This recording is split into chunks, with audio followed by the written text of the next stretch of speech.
Why being boring secretly makes you powerful. We live in a world obsessed with spectacle. Everything is curated, exaggerated, filtered. Social media demands you be interesting constantly. You have to be loud, spontaneous, wild, unpredictable. You have to chase experiences, share photos of your dinner, visit exotic places, and turn every moment into content. The message is clear. If you're boring, you're invisible. If you're routine, you're irrelevant. And yet, if we pause the noise for just a moment, if we step back and examine what actually builds power, influence, longevity, and meaning, we begin to see something strange, something paradoxical. It's not the spectacular that builds strength. It's boring. It's the quiet repetition and the unsexy discipline, the unshared, unposted, unseen acts done in solitude. The power we admire in others is so often rooted in behaviors we'd scroll past online. Let's begin with the question. What if the very thing you're avoiding, routine, stillness, predictability, is the thing that would make you unstoppable? When I say boring, I don't mean lifeless. I don't mean settling for less. I mean the kind of grounded, focused, disciplined life that isn't addicted to constant stimulation. A life that doesn't need to be seen to feel real. A life that prioritizes depth over novelty. We've been conditioned to believe that excitement equals success. But if you study the most powerful minds in history, philosophers, creators, rulers, you find a different pattern. You find men and women who embraced the mundane, who made peace with repetition, who woke at the same hour, did the same work, followed the same rituals. Marcus Aurelius, emperor of Rome and Stoic philosopher, wrote daily entries in his journal, not for fame, but for himself. He didn't chase adrenaline, he chased alignment. Think about that. The most powerful man in the known world didn't spend his time chasing chaos. He returned to the same thoughts, the same questions, the same principles. That's not boring. That's sovereignty. But it gets deeper because when we strip away the distractions, the entertainment, the need to be constantly entertained, we're left with ourselves. And most people don't want that. That's why we run from boring, because boring forces us to confront the parts of ourselves we've buried beneath stimulation. If you sit alone in a room with no phone, no noise, no conversation, what surfaces? That's the test. That's where your real life begins. Not in motion, in stillness. And most can't handle it. Click subscribe to this channel to get more profound insights. But here's the twist. The people who can, they become dangerous in the most beautiful way because they're no longer controlled by the external world. They're not chasing dopamine. They're not addicted to novelty. They're building slowly, steadily, like a glacier moving through a mountain. That's the real secret behind boring people who become powerful. They understand compound results. They understand the value of doing the same thing over and over. Not because it's exciting, but because it works. Let me ask you something else. When did you last do something every day for a year? Not because it was fun, but because it made you better. That's the kind of question that reveals how deep our addiction to novelty really goes. We want growth, but we don't want repetition. We want mastery, but we don't want boredom. And yet all mastery is built through boredom. The athlete who trains, the writer who writes, and the monk who meditates. The entrepreneur who shows up day after day, regardless of mood or motivation. They don't avoid boredom, they use it. They alchemize it. They understand that boredom is not a problem. It's a portal, a threshold, a test. Because what happens on the other side of boredom isn't numbness, It's depth. It's focus. It's spiritual intensity. When you stop needing every moment to entertain you, you begin to reclaim your time, your mind, your energy. You start showing up for your goals, not like an addict chasing a high, but like a craftsman building something eternal. That shift from chasing excitement to cultivating depth is one of the most powerful transformations a human being can make. It's not flashy, it's not viral, but it is undeniable. And here's something no one tells you. Boring people are hard to manipulate. Why? Because they don't need your approval. They don't need your reaction. They're not tweaking their personality for attention. They're grounded, predictable, steady. And in a world that's constantly shifting, that kind of internal structure becomes magnetic. People begin to trust you, not because you're exciting, but because you're reliable. You keep your word. You show up. You stay calm. You don't burn out every 6 months from chasing extremes. You are a pillar, not a spark. A foundation, not a firework. So let me ask you one last question before we go deeper. What if being boring is actually a spiritual rebellion against everything the modern world is trying to turn you into? What if it's not a flaw, but a superpower? What if in a culture addicted to stimulation, the ultimate flex is consistency? That's what we're going to explore now, because the more you understand the hidden power of boring, the more you begin to see that it's not boring at all. It's rare. It's sacred. It's the beginning of something eternal. The discipline paradox. Why boring habits make you mentally invincible. There's a strange paradox at the heart of discipline. From the outside, it looks lifeless, robotic, dull. But internally, for those who live it, discipline becomes the most liberating force imaginable. It's ironic, isn't it?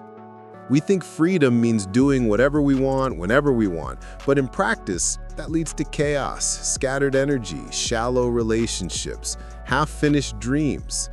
The people who live by that kind of freedom are often the most lost. But the ones who submit to structure, who embrace the routine, who do the same thing every day, those are the ones who become invincible. And here's why. They've mastered themselves. Let's be honest, most people don't fail because life is unfair. They fail because they can't stay focused. They can't delay gratification. They can't resist distraction. They're not mentally weak. They're just undisciplined. And discipline doesn't come from motivation. It doesn't come from being inspired by a YouTube video or writing goals in a notebook. It comes from boring repetition, from doing the work when no one's watching, from showing up when it's inconvenient, when it's unsexy, when it's the last thing you feel like doing. That's where the real transformation happens. Not in the highlight reel, but in the shadows. Think about this. The most powerful people in any field, philosophy, athletics, business, art, they all have one thing in common: extreme consistency. They repeat, they refine, they endure, and the world calls them talented. But talent is just the visible tip of the iceberg. What lies beneath is boring. It's early mornings. It's meditation. It's writing the same sentence 10 times until it's right. It's failure, revision, patience. It's the slow death of the ego and the birth of mastery. That's what boring habits build. Not just skill, but mental resilience. Now ask yourself, how different would your life be if you could trust yourself to do the hard thing every day, whether you felt like it or not? What would change if you kept your promises to yourself even when no one else knew? That's the power of discipline. It's not just about getting things done, it's about becoming someone you can trust, someone you respect. That's what people don't understand. Discipline isn't a punishment, it's a gift. It's a signal to your own nervous system. I'm not chaotic, I'm not lost, I'm in control. And here's the deeper layer. When you become disciplined, you become mentally dangerous because now you can delay gratification longer than most people can stay interested. But you can endure discomfort. You can outlast trends, criticism, betrayal. You're not reacting, you're directing. Your mind is no longer a battlefield of conflicting impulses. It's a cathedral of focus. And in today's world, that kind of mind is a rare and potent weapon. Because here's the truth. The world is designed to break your focus. Every app, every ad, every headline is engineered to hijack your attention.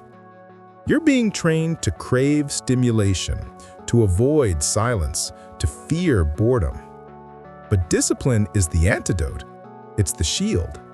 It's the rebellion. Every time you do something difficult and boring on purpose, working out, journaling, practicing, sitting in silence, you're rewiring your brain to resist distraction. You're building mental muscle. And over time, that muscle compounds. Suddenly, what used to be hard becomes easy. What used to be boring becomes sacred. And let's not forget this. Discipline simplifies life. When you've decided what matters and you build your days around it, you don't waste energy on nonsense. You stop overthinking. You stop negotiating with yourself. You just do. And that frees up so much bandwidth. It creates space for insight, creativity, peace. You're no longer caught in the emotional roller coaster of inconsistent action. You're steady. And that steadiness radiates outward. People feel it.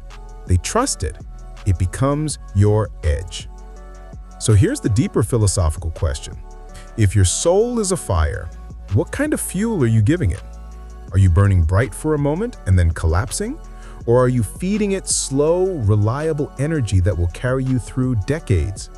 Because that's what discipline does. It turns your soul into a furnace that doesn't flicker in the wind. It makes you mentally invincible. Not because you never doubt, but because you act despite the doubt. That's what boring habits create, a mind that cannot be broken. The quiet path to greatness. Why boring people become legends. We imagine greatness as something loud, explosive, a dramatic rise to fame, a viral moment, a standing ovation echoing across the world. We think of legends as those who shook the earth with their charisma, who left trails of fireworks behind them. But if we look closely, really look at how greatness is built, we find something far quieter, almost invisible. We find lives that moved in silence. We find people who didn't chase attention, but chased meaning. Not the spotlight, but the process. And more often than not, those people were considered boring until history revealed what they had silently become. Think about it. The philosopher who writes alone for decades. The scientist who obsessively tests the same theory. The monk who returns to the same chant every morning. The athlete who trains before the world wakes up. These people don't look exciting. They don't post motivational quotes or talk about hustle culture, but they are the ones who shape the world, while the rest of us are distracted by noise. But they are the ones who, by doing the same thing over and over, reach a level of depth the rest of us never touch. And it's in that depth that greatness lives. There's something profoundly spiritual in that, in choosing to live boring on the outside, so you can become extraordinary on the inside. Because the truth is, most people are trying to escape themselves. They fill their calendars, their feeds, their minds with constant activity because silence terrifies them. Stillness exposes them. Boredom forces them to reckon with their own emptiness. But the boring person who embraces the quiet, who walks the same path, who doesn't need every day to be a new adventure, that person is building something eternal. They are not escaping themselves, they are becoming themselves. Let me ask you this. Would you be willing to live an invisible life for 10 years if it meant becoming unforgettable for the rest of time? That's the trade boring people understand. They know that greatness isn't found in public moments, it's forged in private ones. It's not found in being seen, but in seeing clearly, consistently, without distraction. That's what makes them legends. Not the act itself, but the duration, the depth, the devotion. Most people quit when things get repetitive. The legends begin there. And what's truly fascinating is how the world eventually circles back. The same people who were once dismissed as dull, unremarkable, predictable. Those are the ones we quote in books, study in classrooms, name buildings after. Why?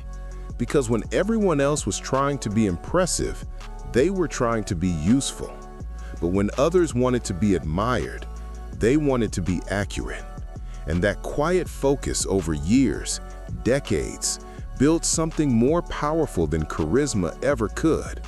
It builds truth. But we have to be honest, this path is lonely. It's not glamorous. You will not always be understood. You might go years without recognition. And that's why so few people ever take it. Because it demands self-trust. It asks you to believe in your vision when no one else does, and to trust the process when there are no visible results. To keep walking the same circle, knowing that every lap is deepening your strength, your insight, your soul. That's the real cost of greatness, the willingness to be boring now so you can be remembered forever. Let me ask you something even deeper. Are you living to impress the present or to shape the future? Are your choices designed for applause or for impact? Because the answers to those questions will reveal whether you're building legacy or just chasing relevance. And legacy doesn't care about trending topics. It doesn't care about attention spans. It cares about substance. And substance is always built slowly, quietly, boringly. That's the paradox. The more you embrace boredom, the more you begin to transcend it. What looked boring from the outside becomes rich from the inside. The ritual becomes sacred. The repetition becomes art. And eventually you realize being boring wasn't a limitation. It was a discipline, a devotion, a spiritual practice in disguise. And those who master it become the ones the world looks to when the noise finally fades. The final revelation, why boredom is the doorway to transcendence. There comes a moment, if you walk the path of discipline long enough, when something unexpected happens. You begin to feel a shift, not in the world around you, but in your perception of it. The routines that once felt dull become meditative. The silence that once felt empty becomes full. The repetitions that once seemed meaningless now hold depth. And this is where we arrive at the final revelation. Boredom is not the enemy. It is the doorway to transcendence. But we spend our lives running from boredom. We treat it as a problem to solve. We reach for our phones, our playlists, our distractions the moment a second of silence creeps in. But what if boredom isn't a void? What if it's a veil? What if it's not the absence of meaning, but the threshold to it? The truth is, most people never find out because they never stay long enough in boredom to see what's on the other side.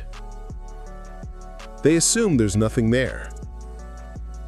But those who stay, those who endured the silence, they discover something else entirely. They discover being. You see, boredom strips away the performance. It reveals the raw landscape of your inner world. It forces you to sit with your thoughts, your fears, your untended dreams. And most people aren't ready for that confrontation. They avoid it. But if you choose to stay, if you choose not to escape, it begins to transform. Boredom becomes presence. Presence becomes awareness. Awareness becomes awe. Let me ask you something. When was the last time you sat in silence and felt completely alive? Not because something exciting was happening, but because you were finally paying attention. That's what boredom at its deepest level leads to. It leads to attention. And attention, pure and undiluted, is the foundation of transcendence. The philosopher Simone Weil once said, "Attention is the rarest and purest form of generosity." And she was right, because in a world hijacked by entertainment and distraction, giving your full attention is an act of rebellion. It's also an act of awakening. When you give your attention to one thing fully, repeatedly, patiently, it reveals itself in ways you never imagined. A walk becomes a meditation. A breath becomes a prayer. A sentence becomes a symphony.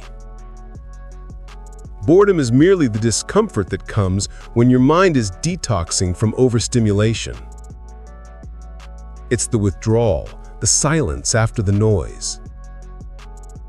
And yes, it's uncomfortable at first, but beyond that discomfort is a kind of power most people never tap into. And the power to sit still and see, the power to act without needing reaction, and the power to create from alignment, not approval. And here's the final insight. Boredom, when embraced, becomes the gateway to timelessness. When you are no longer rushing from one moment to the next, you become present. And in presence, time disappears. You are no longer calculating, comparing, optimizing. You are being. And in that state, you touch something eternal. You begin to realize that greatness was never about doing more. It was about being more focused, more grounded, more alive. So maybe being boring isn't just powerful, it's sacred. Maybe the most radical act in a hyper-stimulated world is to slow down, to focus, to commit, to repeat. Maybe the highest form of intelligence isn't complexity, it's clarity. And maybe the people we call boring today will be the ones we remember tomorrow, not because they shouted the loudest, but because they built something that lasted. Let me leave you with one final question. What kind of life could you build if you stopped trying to escape boredom and started listening to it instead? That answer might just change everything. Because in the end, the world doesn't need more excitement. It needs more depth, more stillness, more people willing to be boring enough to become eternal.